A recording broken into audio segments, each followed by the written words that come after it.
ازيكم يا جماعة؟ عاملين ايه؟ يا رب تكونوا كويسين. النهاردة موضوع الفيديو عن الالتزام.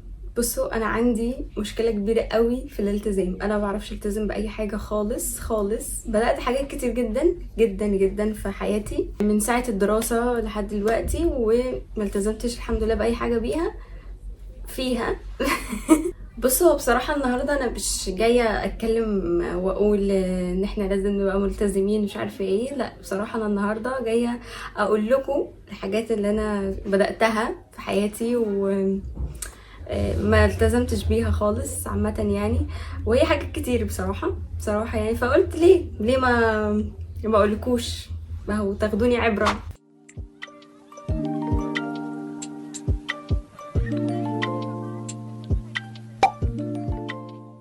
بصوا يا جماعه، انا في فيرست اوف اول كده انا عندي 23 سنه. مش عارفه هل باين عليا عندكم ان انا عندي 23 سنه ولا لا، بس انا ناس كتير بتديني سني عادي، وناس كتير ساعات بتقولي ان انا اصغر يعني.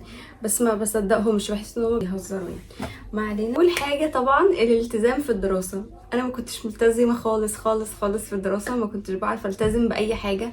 مواعيد محاضرات بقى، دروس ساعة اعدادي وثانوي، مذاكرة عامة. كنت طب انام نص ساعة واقوم، طب مش عارف ايه، طب بلح كله طبعا. بصوا، هما حاجات كتير قوي، تقريبا 20 حاجة يعني بدأتها وما كملتش فيها. انا عندي 23 سنة، بس انا اشتغلت كتير وما كنتش بلتزم في الشغل خالص. بصوا، انا من وانا في ثانوي كنت ببقى عايزه انزل اشتغل وكده، بس ماما ما كانتش بترضى. ما كانت تقول لي لا، طب خشي جامعه على الاقل، ركزي في دراستك في ثانوي وبعد كده ايه اشتغلي. انا بابايا متوفي وكده، اصلا من صغري بحب ان انا اشتغل واعتمد على نفسي. فقلت لها خلاص ماشي. وفعلا اول ما دخلت الجامعه نزلت اشتغل. اول حاجه اشتغلتها كانت كول سنتر. طبعا يعني كلنا عارفين ايه الكول سنتر. يا جماعه، ده حاجه اوحش حاجه في الدنيا. الكول سنتر ده بجد اوحش حاجه في الدنيا. ساعتها تقريبا كان عندي 18 سنه. 18 تقريبا، 18 سنه. قعدت في الشغل ده. طبعا الكول سنتر حاجه مقرفه جدا. فقعدت فيه 3 ايام. يعني قعدت 3 ايام بس وسبته. طبعا بقى ما خدتش لا جنيه ولا 3 ولا ما خدتش حاجه يعني. 3 ايام انا رايحه اتفسح وسبته ومشيت. تاني شغلانه اشتغلت سيلز، بس كانت اوت دور اللي هو مش في المكان يعني. في سيلز اندور، في سيلز اوت دور. انا كنت بشتغل بره. بصوا، هي كانت شركه تحت السلم كده، كانت بتبيع سبراي للجسم وكده. بس هو كان مضروب بصراحه يعني، عشان ابقى صريحه معاكم. كان مضروب. كان مش فاكره العدد بيتباع ب 20 جنيه ب 30 جنيه حاجه كده. كنت بنزل اخد مثلا التارجت بتاعي في اليوم، اخد 15 واحده. المفروض ان انا الشيفت بتاعي بيبدا من 9 ينتهي الساعة 6 المغرب. بس انا ما كنتش بنزل الشارع غير الساعة 12. كنت ببقى في الشركة من الساعة 9، بس كنت ببقى في الشارع الساعة 12. كان هما بقى بيدوني مكان. هي الشركة كانت جنب بيتي، بس هما كانوا بيدونا اماكن، كانوا بيوزعونا كده في اماكن بعيدة عننا، مش نفس المكان. وما كانش ينفع نفس 2 سيلز في نفس المكان، لا ما ينفعش، لازم واحد بس في اريا معينة. فانا كنت باخد ال 15 واحدة دول، بنزل بقى وخلاص. ايه، انا هبدأ ان انا الف على، ومفيش حاجه معينه. انا بنزل، انا لو حد واقف في الشارع هو هقف معاه واقول له بقول لك ايه، بتشتري لك كده يعني. كنت ببدا ايه ان انا اتاقلم يعني في الشارع مع الناس. معرفش ازاي عملت كده. انا في الوقت ده اصلا كنت خجوله جدا وستيل خجوله يعني. بس وقتها كنت منطويه شويه. فاعتقد دي حاجه، او الشغل ده نمى في شخصيتي حاجات كتير، خلاني ان انا اتعامل مع الناس اكتر ومش عارف ايه وكده. فحته الخجل ده شويه عندي في التعامل مع الناس قل شويه. بس فانا كان على حسب بقى اللي معايا ده بيخلص امتى. هل لو بعد ساعه انا خلصت اللي معايا ده هروح عادي. المهم ان انتي شفتك يخلص وانتي مخلصه كل اللي معاكي، لان هو لو مخلص بيتضاف على تاني يوم، على ال 15 واحده التانيين بتوع تاني يوم. فانا مثلا لو روحت ب5 النهارده هيضافوا على 15، فبقى معايا 20 بكره. فهو كان الموضوع بصراحه صعب جدا. وطبعا بنت بقى وصغيره وفي الشارع، انتوا متخيلين بقى يعني اللي انا اقصده. المهم الشغل ده بصراحه ده كان اوحش حاجه انا اشتغلتها، عشان بس نبقى متفقين. الشغل ده كان وحش جدا. كنتش مرتاحه فيه خالص، وكنت بتعب فيه لان انا بلف كتير قوي على رجلي. غير الكلام بقى اللي كنت باخده من الناس يعني، كنت باخد كلام كتير قوي من الناس. في ناس متعاطفه معايا، وفي ناس اللي هو ليه يا بنتي انتي لسه صغيره ومش عارف ايه. والله يا جماعه عادي، انا نازله عشان انا بحب الشغل وكده، فانا عايزه اللي هو بقى اتعود يعني. المهم فانا الشغل ده كنت بكمل فيه بضرب الجزم عشان اكمل بس الشهر واخد فلوسي وامشي. وساعتها كان المرتب حاجه عبيطه جدا، مش فاكره كان كام، تقريبا كان 2000 جنيه حاجه كده. جيت عند 15 يوم وقلت لا خلاص بقى انا مش قادره ومش هكمل. وفي نفس اليوم ده كلمت ماما وقعدت اعيط في الشارع ومش عارفه ايه. قلت لها ماما انا مش قادره. ماما قالت لي ما يا بنتي ما فيش حد اصلا جبرك على حاجه، وسيب الشغل ده وان شاء الله هيجيلك شغل تاني احسن مش عارف ايه وكده. وفعلا سبت الشغل وخدت وقتها 800 جنيه مش فاكره والله، هو كان مبلغ صغير كده. فسبت الشغل طبعا المعاق ده ومكملتش فيه. وبعد كده بقى اشتغلت في شركه عقارات، اشتغلت سوشيال ميديا ماركتنج. بصراحه الشغل ده انا كنت حباه جدا قوي قوي، قعدت فيه سنه وكنت بحبه جدا وكملت فيه عشان انا كنت حباه. وكان المرتب بتاعه برضه صغير شويه، بس هو كان بالنسبه لي هو عادي، مصاريفي ومش عارف ايه وكده وبحبه. سبته بعد سنه زي ما قلت لكم، وبعد كده قعدت في البيت ما اشتغلتش تاني. بس لحد دي تقريبا لما قعدت منه كان سنه تانية او مش فاكره اول تالتة حاجه كده. لما قعدت منه ما اشتغلتش تاني لحد ما اتخرجت. بعد ما اتخرجت اشتغلت سيلز برضو، بس كان في منفذ بيع لدار معينه. ستيل الدار دي انا شغاله فيها بس مش نفس الشغل. قعدت سيلز زي ما بقول لكم كده في المنفذ ده، قعدت تقريبا برضو سنه او سنه وشهر. بس اتنقلت في نفس المكان، اتنقلت دخلت الريسبشن وستيل لحد دلوقتي انا فيه. بقالي كده تقريبا برضو سنه وشويه، هي سنه. انا مترجته نفسي على انا في كل حته بس ستيل لحد دلوقتي في المكان ده، والحمد لله مبسوطه في الشغل ده عشان بس هم بيتفرجوا عليا وايه مش هينفع اقول اي حاجه. هو كويس الحمد لله يعني، انا مرتاحه فيه. بصوا هي الفكره في الاستمراريه عندي في الشغل، ما كانتش المشكله في الشغل.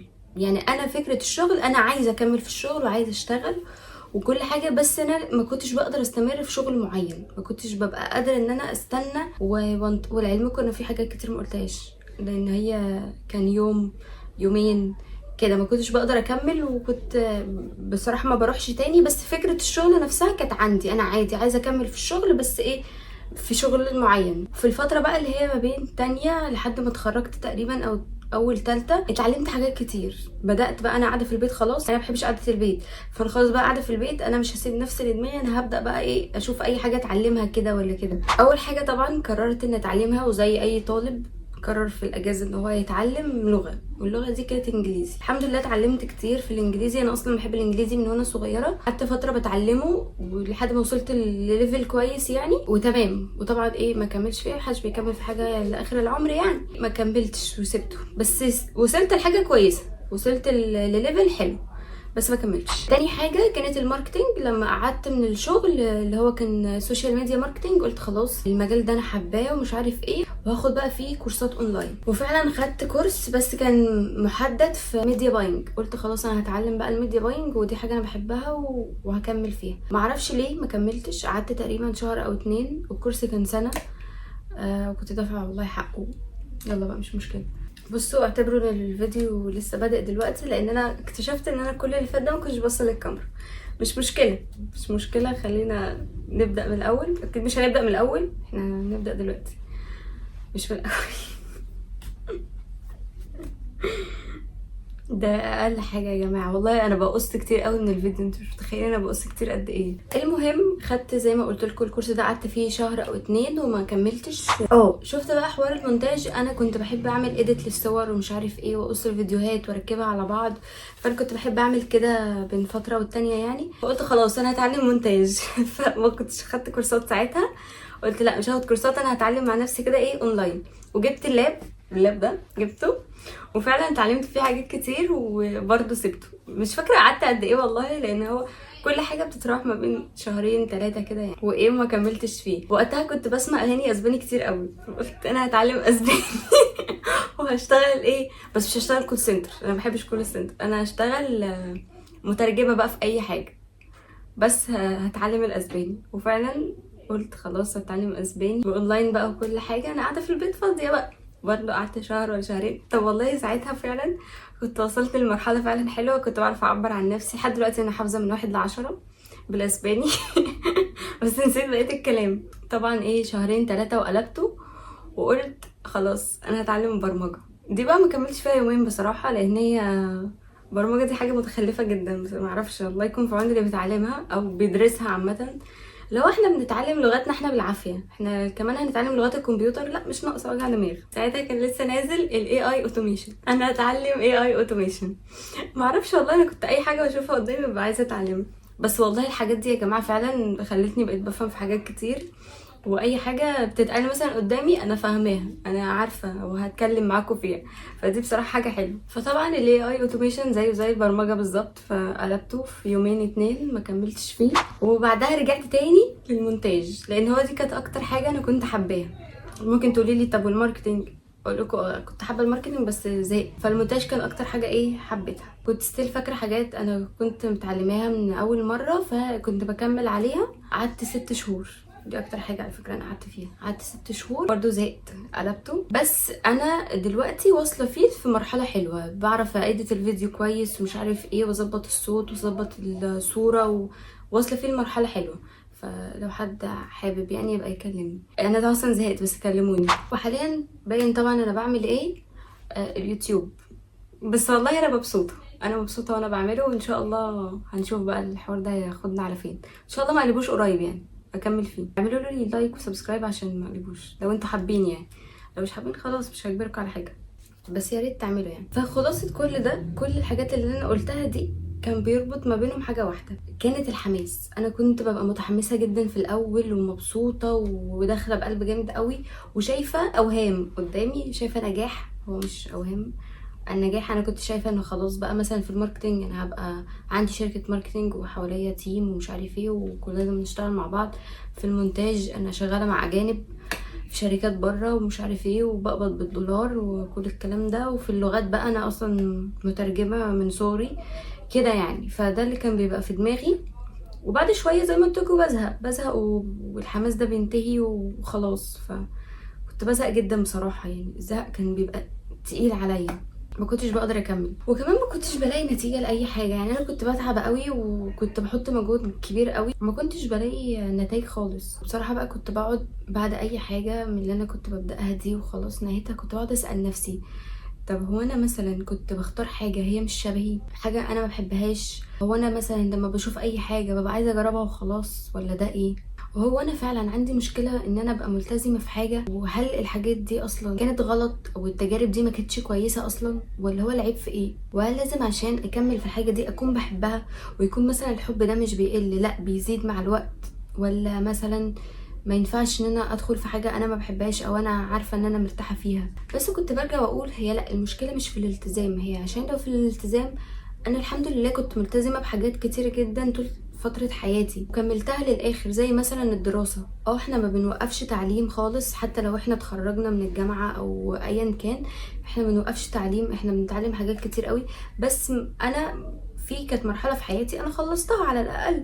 والشغل مثلا انا ستيل لحد دلوقتي شغالة وملتزمة، بس سبت شغل كتير وكده، بس فكرة الشغل نفسها انا ملتزمة بيها وقلت لا خلاص انا هكمل في الشغل مش هقعد في البيت. كنت قادرة مثلا بعد اي شغل اقول لا خلاص انا زهقت ومش هشتغل تاني انا هقعد في البيت. بس لا انا ما عملتش كده، انا الحمد لله ستيل شغالة وبحاول ان انا اتطور واتعلم حاجات اكتر. انا ما كملتش في الحاجات اللي كنت بحاول ان انا اتعلمها، بس علمتني حاجات اتعلمت منها حاجات، وستيل بحاول اشوف حاجات تانية اتعلمها برضو، لان الواحد طول ما هو عايش لازم يكون بيتعلم، لازم يتعلم حاجات كتير قوي. فانا ما بقتش عارفة هل المشكلة في الالتزام ولا مثلا المشكلة في الحاجة نفسها اللي انا بعملها، هل انا بحبها ولا لا، طب انا ملتزمه ولا لا. وبصراحه انا لحد دلوقتي ما عنديش اجابه، لان انا لسه بحاول افهم نفسي واعرف نفسي واعرف انا بحب ايه وما بحبش ايه. كل اللي فات ده انا اتعلمت منه، وعادي نتعلم تاني اكتر من حاجات تانية كتير ونجرب طول العمر، بنجرب عادي. ومع الوقت ان شاء الله هنكتشف احنا بنحب ايه وهنفهم نفسنا احنا ما بنحبش ايه، الحاجات اللي احنا طول الوقت بنبقى مبسوطين واحنا بنعملها وايه الحاجات اللي لا. بس حبيت ان انا اشارك معاكم الحاجات دي، وان شاء الله اليوتيوب المره دي ان شاء الله تبقى خير واكمل فيه. بس اعملوا لي لايك وسبسكرايب وبس كده. ان شاء الله الفيديو ده يعجبكم، ولو عجبكم اعملوا لي لايك تاني وسبسكرايب وشيروا الفيديو مع اصحابكم عشان نوصل لعدد مشتركين حلو ان شاء الله.